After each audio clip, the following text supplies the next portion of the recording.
بسم اللہ الرحمن الرحیم، اللہم صلی اللہ محمد وعلی محمد۔ میں ہوں سید محمود بخاری، آپ کے اپنے یوٹیوب چینل پیارا کسان کے ساتھ۔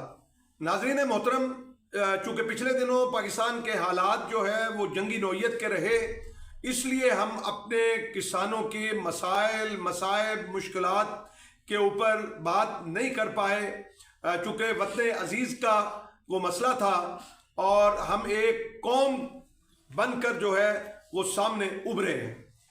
ناظرین محترم، پچھلے دنوں جو ہے آج سے 2 دن پہلے محترمہ مریم نواز صاحبہ نے ایک جو ہے وہ کٹ کیا، جس میں کسانوں کے حوالے سے جو ہے وہ ایک بار پھر انوارات کی بارش کی، انعامات کی بارش کی، اور مجھے یوں لگا کہ جیسے یہ ہمارا جو زراعت کا شعبہ ہے وہ شاید جو ہے وہ سکیموں سے چلنا ہے، یعنی اس کی کوئی پالیسیز نہیں ہے، یعنی ڈنگ ٹپاؤ پالیسی ہے۔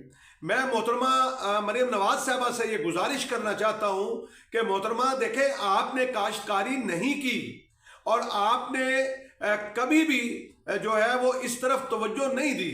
یہ جو کاسٹ میٹرکس آپ ایک اعلانات کر رہی ہیں، آپ ایک بالکل اسی طرح جس طرح کسی بڑھیا کی پلاسٹک سرجری کر دی جائے اور اسے جو ہے وہ وقتی طور پر اس کا میک اپ کر کے اسے جو ہے وہ خوبصورت بنا دیا جائے، اس سے نہ تو اس کی عمر کم ہو سکتی ہے اور نہ ہی اس کی کارکردگی میں کوئی بہتری لائی جا سکتی ہے۔ گزارش یہ ہے کہ آپ نے گندم کے جو کسانوں کے ساتھ جو ظلم روا رکھا، اور آج آپ ان کی بے بسی کو اس دن مجھے لگا کہ آپ سیلیبریٹ کر رہی ہیں کہ آپ نے یہ کارنامہ سر انجام دے کر کہ کسانوں کی اس بے بسی کو اور اس معاشی قتل کو آپ سیلیبریٹ کر رہی ہیں۔ آپ اس دن بہت خوش تھیں، آپ فرما رہی تھیں کہ میں نے کسان کارڈ جو ہے وہ دیے 6 لاکھ کسان کارڈ۔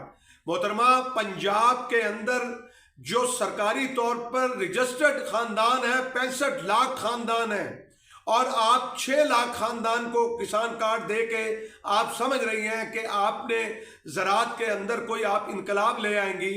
یا آپ نے ذکر کیا کہ 9,000 ٹریکٹر، 9,500 ٹریکٹر جو ہے وہ کسانوں میں تقسیم کر کے، دراصل اس کے پس پردہ کیا کہانی ہے کہ اس فیکٹری کے ٹریکٹرز نہیں بک رہے تھے اور آپ نے یہ مہربانی فرمائی اور آپ نے وہ دے دی۔ وہ چند ہزار لوگوں کو تو ذاتی طور پر فائدہ دے سکتے ہیں، لیکن اس میں زراعت کو کوئی فائدہ جو ہے وہ نہیں مل سکے گا۔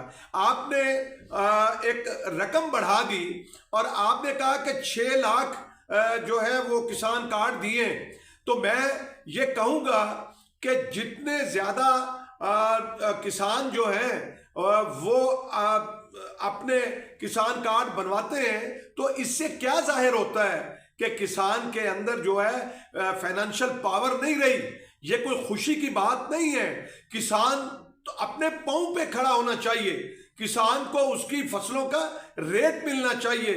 تو آپ نے گندم کے کسان کو اس خوبصورتی سے ذبح کیا، اور وہ جو کہا نا کہ ہم آہ بھی کرتے ہیں تو ہو جاتے ہیں بدنام، تم ظلم بھی کرتے ہو، تم قتل بھی کرتے ہو تو چرچا نہیں ہوتا۔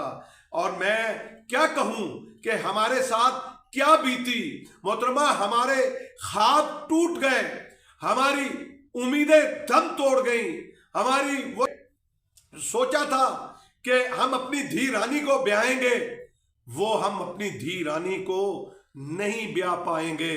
ہم نے سوچا تھا کہ بوڑھے والدین کا علاج کرائیں گے، گندم بکے گی، گندم 3900 روپے ریٹ ہوگا، اور ہم وہ اپنے والدین کا علاج نہیں کر پائے۔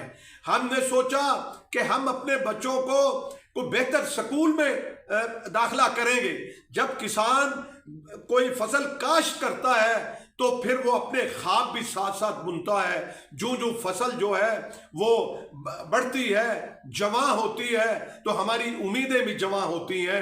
پھر سوچئے جب وقت آیا ہمارے خواب پورے ہونے کا، جب وقت آیا ہماری امیدیں پورے ہونے کا، آپ نے اس کو تباہ و برباد کر دیا.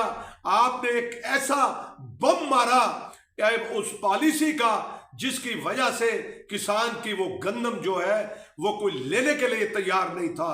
آپ نے اس کو فری مارکیٹنگ کا نام لیا. آپ نے غلط بات کی ہے. آپ نے روٹی کا ریٹ طے کر کے تو آٹے کا ریٹ طے کیا، اور در پردہ جو ہے وہ گندم کا ریٹ بھی طے ہو گیا.